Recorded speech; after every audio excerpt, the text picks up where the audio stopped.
Kulikuwa na kijiji kiitwacho Lumbasa, kilikuwa na utulivu wa ajabu. Watu wake waliishi maisha ya kawaida, wakilima, wakivua na wakifanya shughuli za kijiji. Watoto walicheza huku wakicheka bila hofu. Palikuwa na hekaya ya zamani kuhusu dragon la moto lililolala juu ya mlima moto, lakini ilionekana ni hadithi tu za kuwahofisha watoto. Lakini siku moja anga lilibadilika. Mawingu meusi yalijikusanya bila sababu. Ngurumo za ardhini zilianza. Wazee wa kijiji wakasema, huu ni ujumbe. Dragon linakuja. Kwa kishindo kikubwa, ardhi ilipasuka sehemu ya juu ya mlima moto. Dragon kubwa lenye magamba mekundu kama makaa ya moto lilitokea likipiga mayowe ya kutetemesha ardhi. Liliruka juu ya kijiji, likarusha miale ya moto na kuchoma sehemu ya mashamba na nyumba.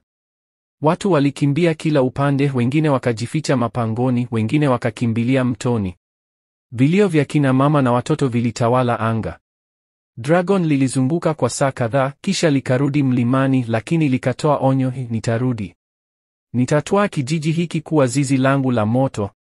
Baada ya Dragon kurudi mafichoni, wanakijiji walikusanyika. Kiongozi wao, Mzee Kalume, alizungumza kwa sauti ya matumaini, Dragon ni kubwa lakini sisi ni wengi. Tukiungana tunaweza kulinda ardhi yetu. Wakazi wa kijiji waliunda kikosi cha vijana jasiri.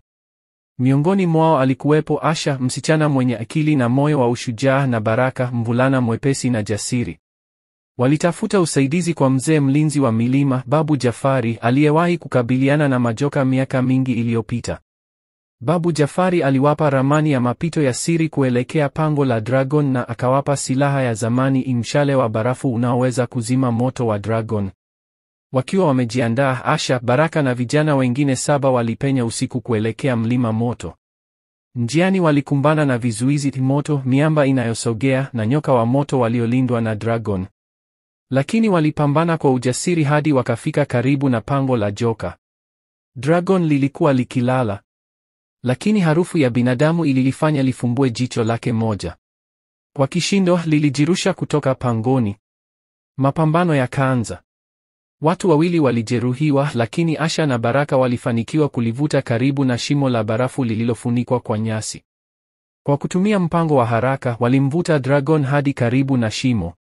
Wakati Dragon linapumua moto kuteketeza kila kitu, Baraka akarusha mshale wa barafu moja kwa moja kifuani mwa Dragon, likapiga ukunga mkubwa na kudondoka ndani ya shimo la barafu, likaganda na kushindwa kabisa kutoka.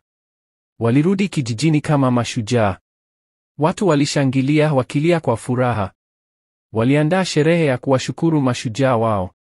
Mzee Kalume alizungumza mbele ya watu, sio nguvu ya mtu mmoja iliyookoa kijiji hiki, bali ni mshikamano, akili na ujasiri. Tufundishe watoto wetu kuwa kama Asha na Baraka. Kijiji kilianza upya. Wakajenga shule, wakapanda miti zaidi na kuweka walinzi wa kudumu mlima wote. Lakini pia waliweka hekalu maalum kuenzi mshale wa barafu, kama ishara ya kwamba hata moto mkali una mwisho wake pale ambapo moyo wa pamoja upo. Ikiwa umeipenda hadithi hii, tafadhali usisahau kusubscribe, kulike, kushare na kucomment ili kupata video zetu zaidi.